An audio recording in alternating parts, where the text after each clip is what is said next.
아멘. 오늘 새벽에 하나님께서 우리에게 주신 말씀은 사도행전 26장 19절에서 마지막 32절까지의 말씀입니다. 신약전서 233페이지입니다. 사도행전 26장 19절에서 32절까지 말씀, 우리 저와 여러분들의 교독으로 보도록 하겠습니다. 제가 먼저 읽겠습니다. 아그리빠 왕이여, 그러므로 하늘에서 보이신 것을 내가 거스르지 아니하고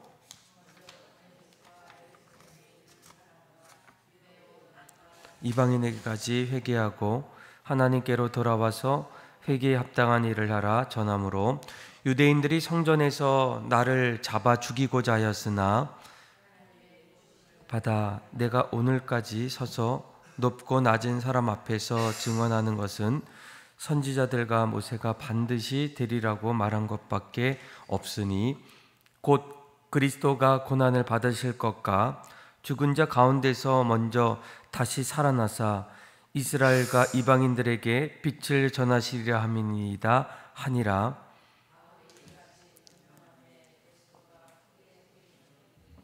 바울아, 내가 미쳤도다. 내 많은 학문이 너를 미치게 한다 하니, 바울이 이르되 베스도 각하여, 내가 미친 것이 아니요 참되고 온전한 말을 하나이다. 이 일을 아시기로 내가 왕께 담대히 말하노니, 이 일의 하나라도 아시지 못함이 없는 줄 믿나이다. 이 일은 한쪽 구석에서 행한 것이 아니니이다. 아그리빠 왕이여, 선지자를 믿으시나이까? 믿으시는 줄 아나이다. 나를 권하여 그리스도인이 되게 하려 하는도다. 바울이 이르되 말이 적으나 많으나 당신뿐만 아니라 오늘 내 말을 듣는 모든 사람도 다 이렇게 결박된 것 외에는 나와 같이 되기를 하나님께 원하나이다 하니라.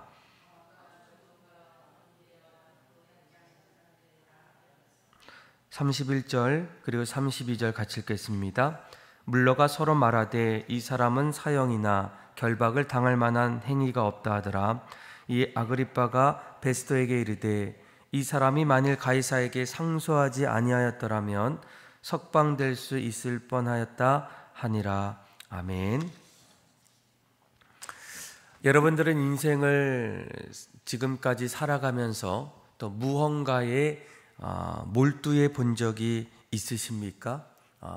주변의 사람들이 왜 이렇게까지 하냐라고 이렇게 물으면서 나의 모습을 보니까 무언가에 너무나 열심히 하고 또 누구의 방해 속에서도 그 일들을 계속적으로 했던 그런 일들이 있지 않겠습니까? 그러니까 조금 더 표현하면 내가 무언가에 미쳐본 적이 있으십니까? 아마 어떤 분들은 뭐 운동에 또 게임에 아니면 공부에 또 사람들과의 관계에 또 요즘은 뭐 핸드폰에 점점 몰두하고 또 미쳐가는 그런 분들도 아마 있을 거예요. 아마 우리가 이런 표현 속에서 또 무언가에 몰두하고 또 무언가에 미쳐가고 있다라는 말은 꼭 단점, 뭐 좀 위험하다라는 어떤 이 단점도 있지만 또 그 안에는 어떤 장점도 아마 있을 거예요.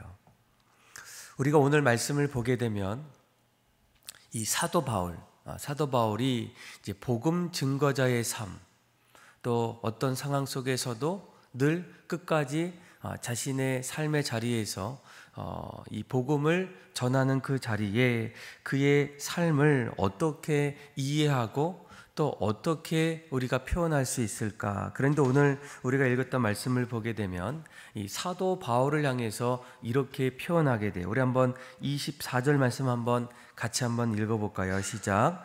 바울이 이같이 변명하매 베스도가 크게 소리내어 이르되 바울아, 내가 미쳤도다. 내 많은 학문이 너를 미치게 한다 하니. 아멘. 아마 오늘 이 사도행전 26장 말씀에 25장 26장 말씀 배경을 보게 되면 이제 그 로마의 새로운 총독이 이제 세워집니다.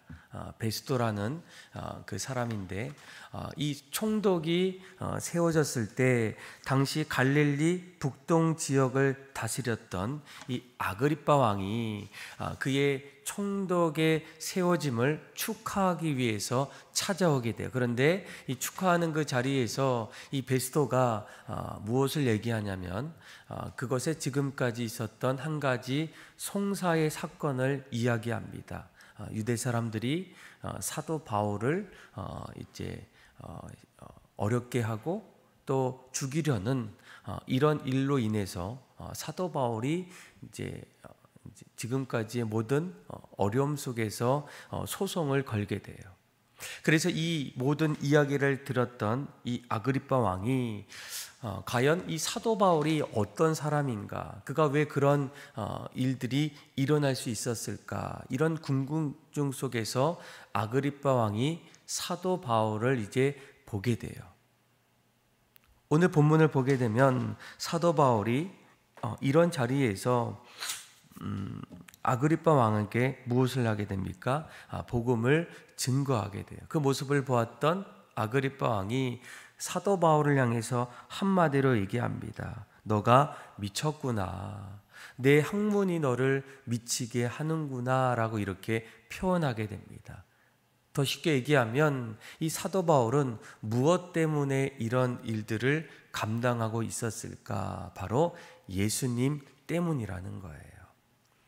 사도 바울이 지금까지의 삶의 여정 속에서 복음을 증거하고 어떤 환경과 어려움 속에서도 여전히 그의 삶의 자리에서 끝까지 복음을 증거하는 가장 큰 어떤 그 이유는 그가 예수님 때문에 예수로 인해서 한마디로 미쳐 있다라는 겁니다. 아마 우리가 성경을 보게 되면 수많은 이 사람들, 선지자, 또 제자들, 또 믿음의 성도들, 그들이 수많은 어려움과 환경 속에서도 여전히 교회를 세우고 또 복음을 증거했던, 어떻게 이런 삶을 살 수 있었을까? 12명의 제자들, 또 세례 요한, 또 엘리야, 예레미야, 이 많은 사람들이 마지막까지 말씀을 전하고 복음을 증거할 수 있었던 가장 큰 이유는 바로 예수에 미쳤기 때문이에요. 그래서 오늘 아그리빠 왕도 바울을 향해서 뭐라고 합니까? 내 학문이 너를 미치게 한다 이렇게 표현하고 있지만 사실은 사도 바울이 예수님 때문에 미쳐 있었기 때문이에요. 그래서 그는 아그리빠 왕을 만나는 그 자리에서도 자신의 억울함을 이제 이야기할 수 있겠죠. 저를 좀 풀어주십시오. 저는 아무 잘못이 없습니다. 저는 내 인생을 위해서 그동안 살아온 적이 한 번도 없습니다. 내가 잘 되기 위해서 내가 이렇게 살아온 것은 절대로 아닙니다. 이런 자신의 어떤 생명을 이제 모면하기 위해서 끝까지 자신의 어떤 잘못 아닌 것을 변호할 수 있고 이야기할 수 있는데, 오늘 본문에 보게 되면 여전히 19절 말씀, 20절 말씀에 뭐라고 합니까? 여전히 예수 그리스도 복음을 전하게 돼요. 우리 한번 19절에서 20절 말씀 한번 읽어볼까요? 시작.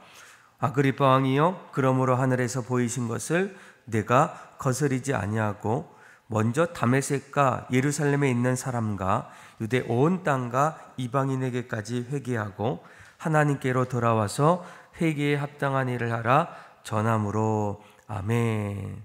그러니까 그동안 사도 바울은 아그리빠 왕에게 나의 삶의 자리는 내가 만나는 사람들, 예루살렘에 있는 사람들, 유대 온 땅에 있는 사람들, 또 이방인들에게까지도 무엇을 합니까? 그들에게 회개하고 하나님 앞에 돌아와서 합당한 일을 하십시오라고 이렇게 복음을 전하게 됩니다.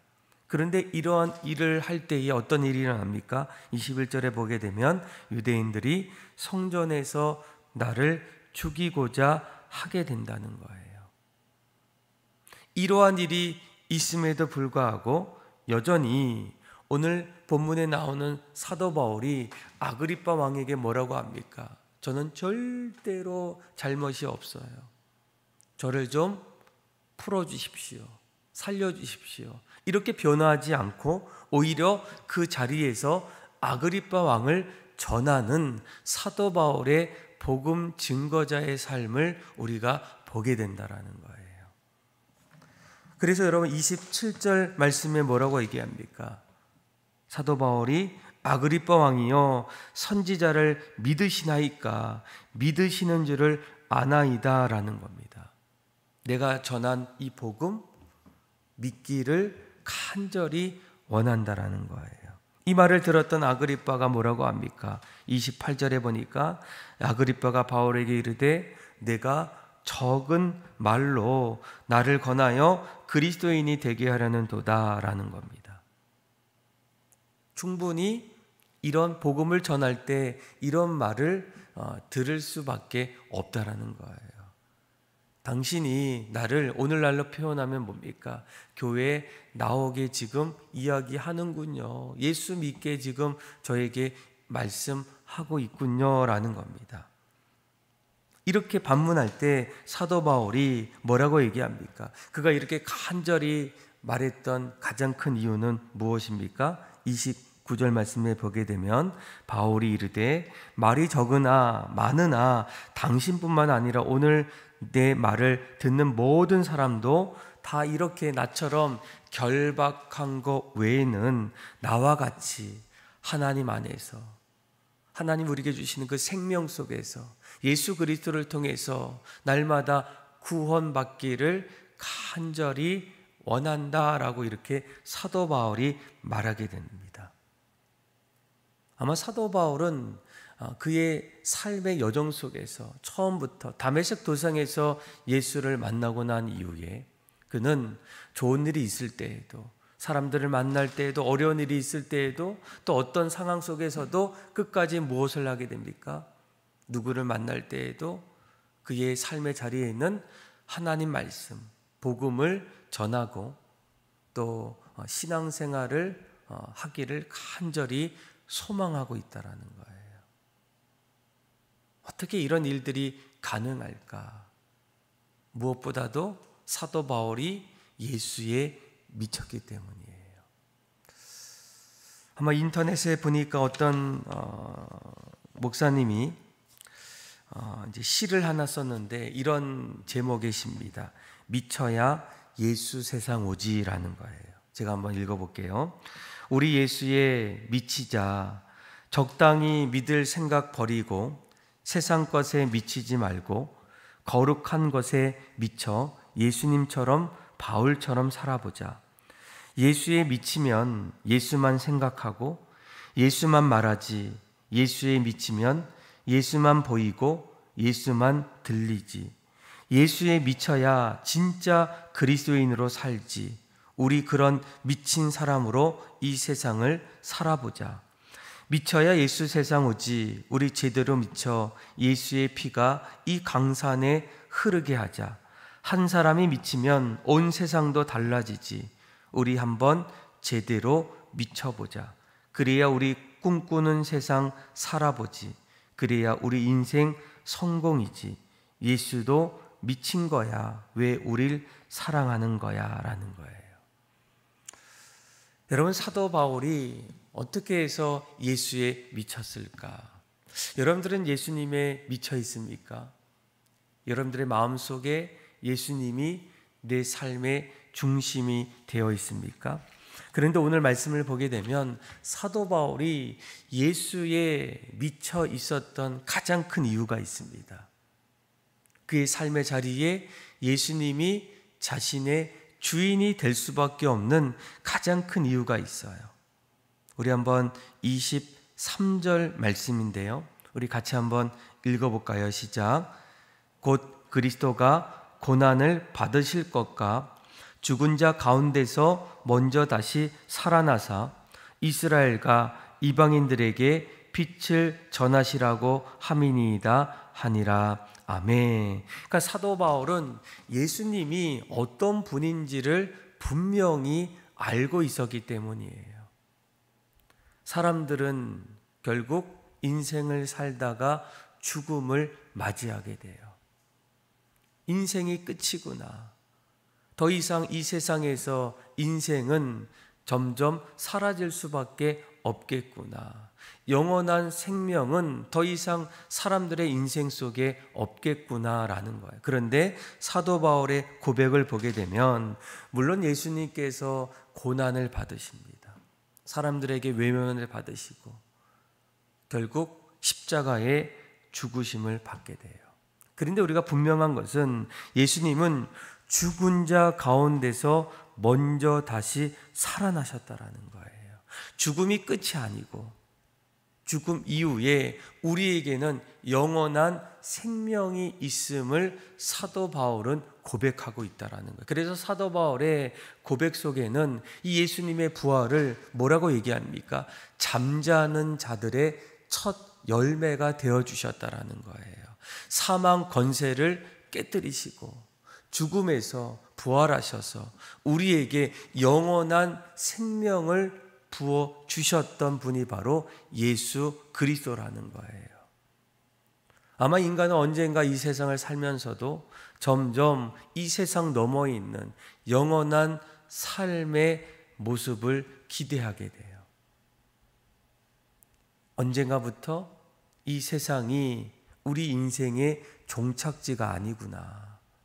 우리도 언젠가 이 세상의 삶을 마감할 때 이 생 넘어 우리의 영원한 삶은 과연 어떻게 되는 것일까? 누구도 그것을 해결할 수 없었고 사실 본질적으로 하나님과의 관계가 깨지고 죄로 인해서 우리는 더 이상 우리의 삶의 이후의 삶을 보장할 수 없었다라는 거예요. 그런데 이 땅에 하나님의 아들 되신 죄 없으신 예수님께서 이 땅에 오셔서 이 모든 죄, 우리의 모든 죄를 짊어지시고 십자가의 죽으심을 통해서 허물과 죄로 죽었던 우리를 다시금 살리시는 그 놀라운 은혜를 사도 바울이 깨달았기 때문에 그가 뭐라고 고백합니까? 그가 이스라엘과 이방인들에게 빛을 전하시라는 그 하나님의 사명의 말씀을 가지고 보냄받은 사명자로서 내가 지금 살아가고 있다라고 이렇게 고백하고 있다라는 거예요. 여러분, 우리가 예수에 미칠 수 있는 가장 큰 이유는 무엇입니까? 우리를 죽음에서, 죄에서 우리를 다시 건져주셨기 때문이에요. 아니, 어떻게 저렇게까지 믿을 수 있을까? 왜 그분들의 삶의 중심에는 예수님이 있을까? 내 자신의 인생도 너무나 중요한데 라는 이 질문 속에서 우리가 사도 바울의 고백을 보게 되면 그가 예수에 미칠 수밖에 없었던 가장 큰 이유는 무엇입니까? 예수님이 나를 살려주셨기 때문이에요. 죄에서 건져주시고 영원한 생명을 주셨던 예수 그리스도의 은혜를 사도 바울이 먼저 깨달았기 때문에 그는 그의 고백 속에서 뭐라고 합니까? 나는 죽고 예수로 사는 인생으로 산다라는 거예요.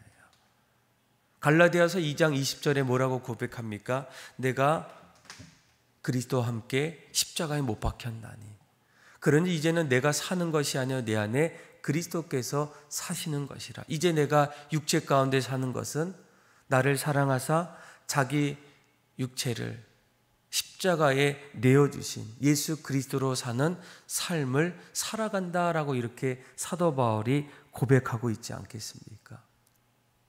그러면서 그가 이러한 예수로 살아갈 때 그가 깨달은 것은 무엇이겠습니까? 22절 말씀을 보게 되면 수많은 사람들이 나를 잡아 죽이고자 하였으나 하나님의 도우심을 받아서 내가 오늘까지 서서 높고 낮은 사람 앞에서 증언할 수 있다라고 이렇게 고백하게 돼요. 날마다 예수 그리스도 안에 살아갈 때 하나님이 예수님을 다시금 십자가에서 죽음에서 일으켜 주셨던 그 하나님의 놀라운 은혜와 보살핌이 지금까지 나의 삶의 자리에 나타나고 있다라는 거예요. 여러분, 우리가 예수 안에 살아갈 때, 또 예수를 믿고 나아갈 때 무엇보다도 하나님이 우리를 살리신다는 거예요. 그리고 하나님이 우리 인생을 도와주신다는 거예요. 이것을 깨달을 때 사도 바울은 누구 앞에서도 자신의 인생 속에서도 늘 미쳐가는 인생으로 살아갈 수밖에 없다라는 겁니다. 오늘 여러분들의 기도할 때에 나는 정말 예수를 믿고 있는가? 그리고 예수를 믿을 때 내 인생에, 내 중심에 예수님이 어느 정도 삶의 자리에 다가오셨는가? 그분을 바라보고 있는가? 우리가 정말 영원한 생명을 얻고 하나님이 가장 기뻐하시는 그런 삶을 살기를 원할 때, 오늘 사도 바울의 삶의 모습처럼 예수님이 내 인생의 주인이 되어 주시는가? 그분을 믿고 따라가고 있는가? 만약 그런 삶을 살고 있다면 분명 여러분들의 삶의 자리에는 늘 예수 그리스도가 중심이 되어서 주님의 사랑을 전하게 되고, 또 하나님이 우리를 지켜주시고, 그렇게 살아갈 때 하나님이 정말 여러분들의 삶을 보시고 기뻐하신다라는 거예요. 그리고 만약 그렇게 살고 있지 않다면 다시 한번 우리가 구원의 모습들을 점검하고 주님이 나를 위해서 어떤 일들을 하셨는지를 다시금 돌아봄을 통해서 여러분들의 신앙이 더욱더 예수 그리스도의 중심으로 주님 믿고 믿음으로 살아갈 수 있는 저와 여러분들의 삶이 다 되기를 주님의 이름으로 축원합니다. 기도하겠습니다.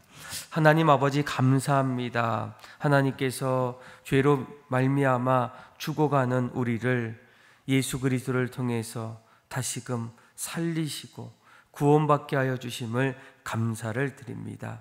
이제는 내가 사는 것이 아니라 내 안에 그리스도께서 사신 믿음 가지고 살아갈 때 사도 바울처럼 수많은 제자들처럼 예수님을 전하고 하나님의 사랑을 함께 흘러보내는 믿음의 성도들 되게 하여 주옵소서. 그렇게 우리의 삶을 새롭게 세워주시고 하나님을 찬양하며 사랑이 많으신 예수님의 이름으로 기도합니다.